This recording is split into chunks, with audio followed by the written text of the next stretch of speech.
یوں تو انڈین کئی معروف شخصیات کی شادیاں اپنی خوبصورتی اور شاہانہ طرز کی وجہ سے بہت مشہور رہیں، لیکن ان میں کئی شادیاں علیحدگی پر ختم ہوئیں اور ان کی طلاقیں بھی مہنگی ترین ثابت ہوئیں۔ ان میں نہ صرف بالی ووڈ سٹار بلکہ سپورٹس شخصیات بھی شامل ہیں۔ پاکستانی کرکٹر شعیب ملک کو کون نہیں جانتا، انہوں نے ٹینس سٹار ثانیہ مرزا سے 2010 میں شادی کی تھی، لیکن رواں سال یعنی کہ 2024 میں ان کی علیحدگی کا اعلان ہوا۔ میڈیا رپورٹس کے مطابق شعیب ملک نے طلاق کی صورت میں ثانیہ کو 15 کروڑ روپے انڈین ادا کیے ہیں۔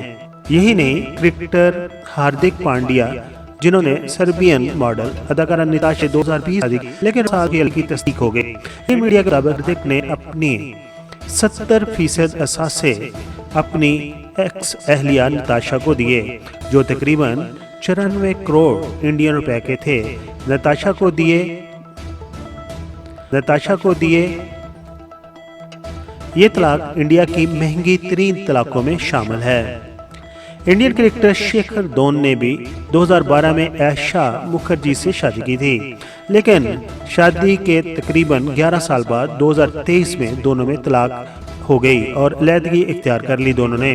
رپورٹس کے مطابق شیکھر نے عائشہ کو طلاق دینے کے عوض 13 کروڑ انڈین روپے ادا کیے تھے۔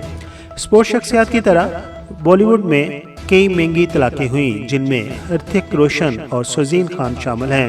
کرشمہ کپور اور سنجے کپور کی طلاق بھی انہی ہی کرائٹیریا میں آتی ہے۔ سیف علی خان اور امرتا سنگھ، جبکہ عامر خان اور رینا دتا کے ساتھ ساتھ ارباز خان اور ملیکا اروڑہ کی طلاق بھی شامل ہے، جنہوں نے اپنی طلاق کے عوض اپنی ایکس اہلیہ کو ایک بڑی رقم ادا کی ہے۔ ایسی ہی نیوز کے لیے ہمارے چینل کے ساتھ جڑے رہیے اور ہمارے چینل کو سبسکرائب کر دیجیے۔ اپنا بہت سارا خیال رکھیے۔ Thank you so much.